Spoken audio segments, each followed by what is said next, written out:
Hello বন্ধুরা, আপনারা দেখছেন রান্নাবাটি মৌসুমীর সাথে। আজকে আমি শ্যামা চালের খিচুড়ি করে দেখাবো, পুরোপুরি নিরামিষ। তার জন্য আমি প্রথমে মশলাটা করে নিচ্ছি। মশলার মধ্যে দিচ্ছি আদা, টমেটো আর লঙ্কা, কাঁচা লঙ্কা। মশলাটা আমি পেস্ট করে নিলাম।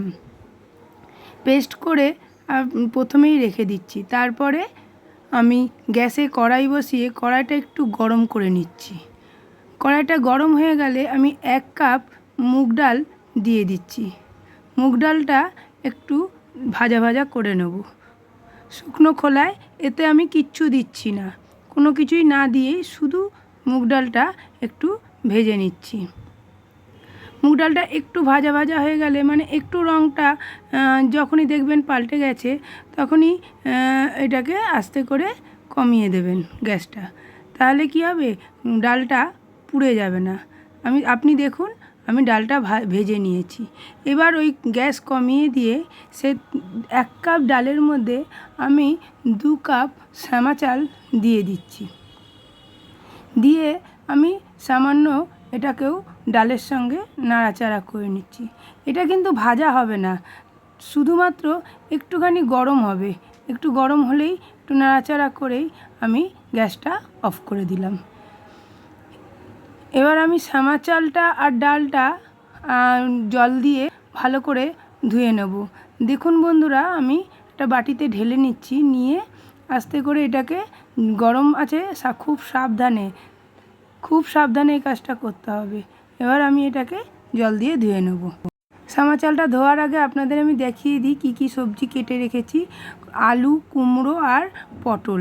আপনাদের কাছে যদি আরও কোনো সবজি থাকে আপনারা সেগুলো কেটে রাখতে পারেন। এবার আমি ডালটা, চালটা খুব ভালোভাবে বারবার জল পাল্টে পাল্টে ধুয়ে নিচ্ছি, কারণ এর মধ্যে প্রচুর নোংরা থাকে। আপনারা যদি চাল আর ডাল ভালোভাবে যদি না ধুয়ে নেন, তাহলে খিচুড়ির স্বাদটা পুরোপুরি আসে না। ওই জন্য, আর আমাদের চালের মধ্যে বলুন, ডালের মধ্যে রাসায়নিক অনেক রকম নানা রকম ওষুধ দেওয়া হয়, যেগুলো আমাদের পেটে গেলে সেটাও ক্ষতিকারক। আমরা ভালো করে ধুয়ে নেব। এবার আমি একটা প্রেসার কুকার বসালাম। ইন্ডাকশানে একটা প্রেসার কুকার বসিয়ে এবার এর মধ্যে একটু পরিমাণ মতন আপনি রিফাইন তেলও দিতে পারেন, আবার সর্ষের তেলও দিতে পারেন। তা না হলে আপনি শুধুমাত্র ঘি দিয়েও করতে পারেন। আমি একটু রিফাইন তেল, একটু ঘি দিয়েছি, আর তার সঙ্গে আমি একটু সর্ষের তেলও মিশিয়ে দিয়েছি, কারণ আমার ঘিটার পরিমাণটা একটু কম হয়ে গেছিলো।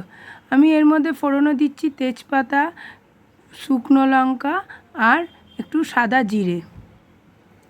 এটা ফোড়ন দিয়ে আমি ভালো করে ফোড়নটাকে ভাজা ভাজা করে নেব। ততক্ষণ ভাজা ভাজা করব যতক্ষণ না ফোড়নের থেকে সুন্দর গন্ধ বেরিয়ে আসে। আপনারা এটা খুব গ্যাসে যদি করেন খুব কম করে নেবেন, আর ইন্ডাকশানে যদিও করেন তাহলে এটাও কম আঁচে করে নেবেন। যেই একটু ভাজা ভাজা হয়ে গেছে, দেখুন আমাদের তেলটাও গরম হয়ে গেছিলো এবং মশলাটাও ভাজা ভাজা হয়ে গেছিলো। এর মধ্যে আমি এবার দিয়ে দেবো পটলগুলো, কারণ পটলটা একটু যদি না ভেজে নেওয়া যায় ভালোভাবে, তাহলে কিন্তু পটলটা সেদ্ধ সেদ্ধ খেতে লাগবে।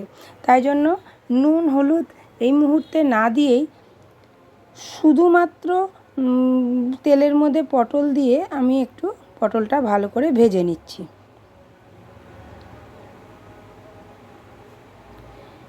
দেখুন বন্ধুরা, পটলটা ভাজা ভাজা হয়ে গেছে। পটলটা ভাজা ভাজা হয়ে গেছে। এবার আমি ওর মধ্যে দিয়ে দেবো কুমড়ো আর আলু।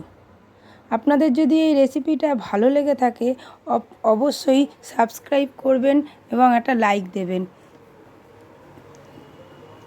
দেখুন কুমড়োটা আর আলুটা আমি দিয়ে এবার এটাকে ভেজে নেব ভালো করে।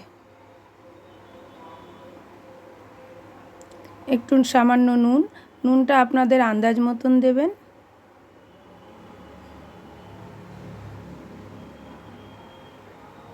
এবার দিচ্ছি হলুদটাও আপনারা আপনাদের পরিমাণ মতন দেবেন। এবার আমি ভালো করে হলুদটা আর নুনটা দিয়ে ভালো করে মিশিয়ে নিচ্ছি। পটলটা যেরকমভাবে ভাজা হয়েছিল এই সবজিগুলো অত ভাজতে হবে না।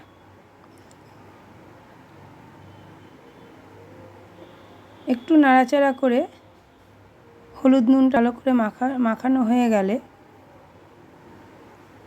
এবার আমি যে পেস্টটা করে রেখেছিলাম টমেটো, আদা আর কাঁচা লঙ্কার, ওই পেস্টটা ওর মধ্যে দিয়ে দিলাম।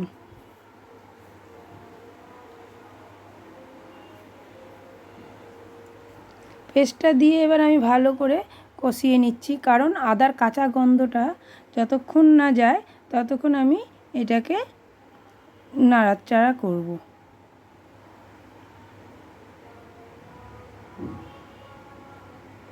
নাড়তে থাকবেন, কারণ যত আদা দেওয়া আছে তো তলায় লেগে যাওয়ার সম্ভাবনা থাকতে পারে। এবার আমি কি করলাম, ডাল আর চাল যেটা ধুয়ে রেখেছিলাম, শ্যামা চাল আর মুগ ডাল, সেটা আমি এর মধ্যে দিয়ে দিলাম। আপনারা এর মধ্যে মুগ ডাল আর শ্যামা চালটা দেওয়ার পর তরকারিগুলোর সঙ্গে মানে সবজিগুলোর সঙ্গে ভালো করে মিশিয়ে, ফোড়ন, সবজি সব কিছুর সঙ্গে এটা মিশিয়ে নেবেন।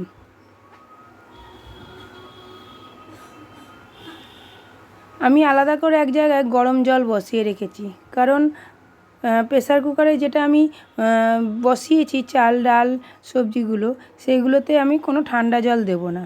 আমি পরিমাণ মতন গরম জল দিয়ে দেবো।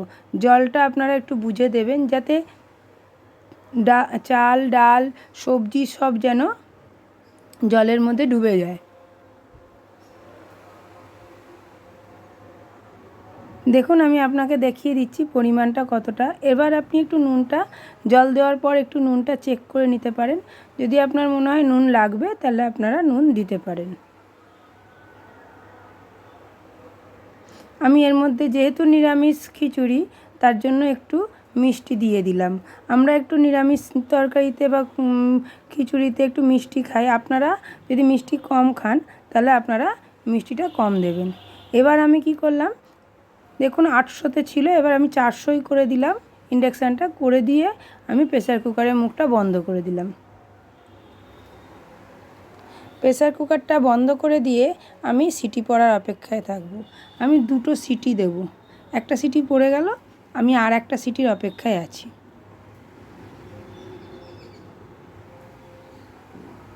দুটো সিটি পড়ে যাওয়ার পরেই আমি প্রেসার কুকারটাকে ঠান্ডা হতে দেবো। ঠান্ডা যখন হয়ে যাবে আমি তারপরেই প্রেসার কুকারটা খুলব। দেখুন বন্ধুরা, প্রেসার কুকারের ভেতরে আমি এখনও খুন্তি দিইনি। এবার দেখুন আমার প্রেসার কুকারে কীরকমভাবে ডাল, চাল এবং আলু সব সবজি সেদ্ধ হয়ে গেছে। এবার যদি আপনাদের মনে হয় যে একটু জল, কেননা ডাল দেওয়া আছে, চাল দেওয়া আছে, একটু পরিমাণে জল লাগবে, তাহলে কিন্তু আপনারা এর মধ্যে একটু গরম জল মিশিয়ে দিতে পারেন। ঘি, গরম মশলা দিলাম। এটা কেউ ভুনো হিসেবেও খেতে পারে, কেউ আবার পাতলা করেও খেতে পারে। আপনারা আপনাদের মতন করে নিতে পারেন। এই নয় যে এটাকে সবসময় ভুনো হিসেবেই খেতে হবে। ধন্যবাদ বন্ধুরা, আমার রেসিপিটা দেখার জন্য। আপনারাও বাড়িতে বানিয়ে খাবেন।